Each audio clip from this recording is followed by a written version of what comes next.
Fíjate, yo te quería meter ese tema, Pepe, porque estaba escuchando ayer y anteayer una entrevista, no de corte de investigación, sino una entrevista más como de espectáculos con el Rey Zambada, que ahora se ha convertido en en un compositor de corridos.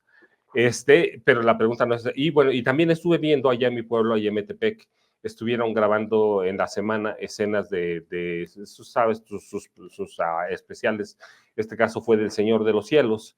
Pero lo interesante del Rey Zambada es que él decía, le hacen una pregunta que no tiene nada que ver porque no quiere entrar en el narco, porque está en Estados Unidos, se quiere proteger, pero finalmente lo llevan a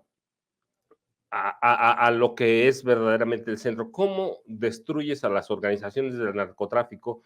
Y sin decir narcotráfico, porque nunca quien lo entrevista, que es además un productor musical, nunca le pregunta sobre narcotráfico, pero es sobre eso. Ajá. Y él dice una cosa bien interesante. Bueno, la pregunta es, ¿y si caen todos los capos, se va a acabar el tráfico de drogas? Y la respuesta es no, mientras el gobierno o los gobiernos en general, él habla, no dice México, pero habla, es claro que sí, mientras los gobiernos no logren romper las cadenas de suministros, es decir, mulas, sicarios y eso. ¿Tú cómo ves eso? Sí, absolutamente tiene razón el Rey Zambada. Y lo dijo de una manera diferente a como lo dijo su hermano el Mayo. El Mayo, cuando tiene aquella conversación pues muy breve con Julio César García, que sale en la portada de la revista Proceso y se hace famosísima, ¿no? Le dice, ¿y usted cómo se metió al narco? Pues así nomás, dice, nomás, sí.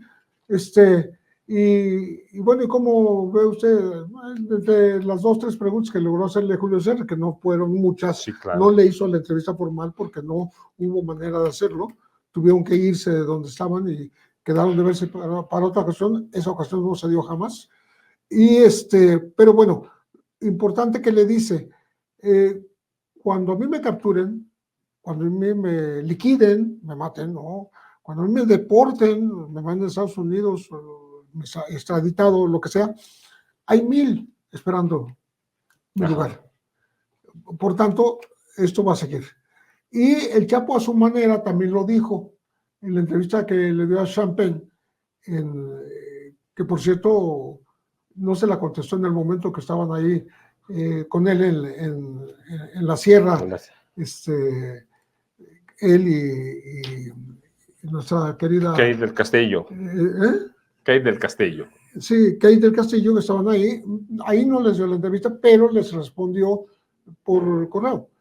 Y me lo dijo el abogado Refugio Martínez, que le ayudó a contestar. Le decía, esta no la contestes, esta sí. Ahí le fue diciendo, cocheando a ver qué decía el Chapo. Y entre las cosas que dijo, que fue muy interesante, dice que el negocio no se va a acabar mientras haya adictos. Mientras haya adictos. Y como el número de adictos no solo no ha disminuido, sino por el fracaso del paradigma punitivo del combate a las drogas que Estados Unidos le impuso a todos los países latinoamericanos, incluyendo México, la militarización y todo lo demás, pues la propia DEA y el gobierno de Washington ha reconocido que es un fracaso, y el fracaso significa que no se acabó con el tráfico de drogas, sino que se incrementó, que hay más drogas en el mercado que antes de la guerra contra las drogas, claro, de Nixon y de Reagan, ¿no? Sí, entonces, claro. Conclusión, hay droga, hay demanda, hay negocio. ¿Y quién lo hace? Un poco lo que dice el Rey Zambada, ¿no? La cadena de corrupción, la cadena de mandos militares y policiales que hay en cada país, pero también lo hace el hecho de que al no tocárseles un pelo de sus finanzas, los cárteles siguen creciendo en poderío, se expanden, están en 100 países, en fin, es algo irrefrenable por la forma en que se ha ido combatiendo. Entonces, creo yo que el Rey Zambada tiene toda la razón del mundo. Él mismo era el jefe de operaciones del aeropuerto de la Ciudad de México. Él era el jefe de Él bajaba operaciones. aviones ahí con drogas sin bronca, sin ningún problema. Si alguien sabe de cómo se compran las autoridades, es él. Oye, Pepe, y bueno, sí, tienes tu razón. Mientras no se acabe eso, en la semana la secretaria de Seguridad Pública, Rosa Isela, dijo que están bajando los números de homicidios, que va dando resultado.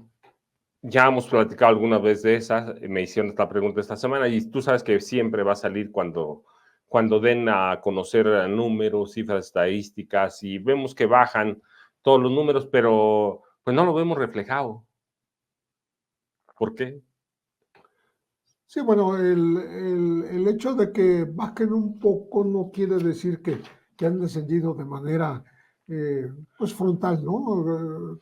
Ojalá estuviéramos en una situación en la cual digan, bueno, fíjate que la herencia del pasado, que recibió la Cuarta Transformación, pues ya se aminoró, ya está, ya la logramos, pues por lo menos contener. Y llegamos a un punto en el cual de esa contención inicial vamos hacia atrás, vamos a retroceder para volver a un estado, a una nación con más paz, con más justicia, con menos violencia, con menos inseguridad. Eso no ha ocurrido. O sea, no hay nadie que lo pueda decir porque no ha ocurrido, por esa sencilla razón. Y entonces, decir que en la estadística se refleja un poco el descenso de los homicidios dolosos, si te refieres al año pasado, a lo mejor sí, pero si te refieres a todo el sexenio, al contrario, uno de los caballitos de batalla de la oposición a que vuelva a triunfar la cuarta T es justamente ese, que no han solucionado el problema de la inseguridad. Y eso no lo van a dejar jamás. Y entre más, parece una barbaridad lo que voy a decir, pero entre más muertos, entre más violencia, todo mejor la oposición.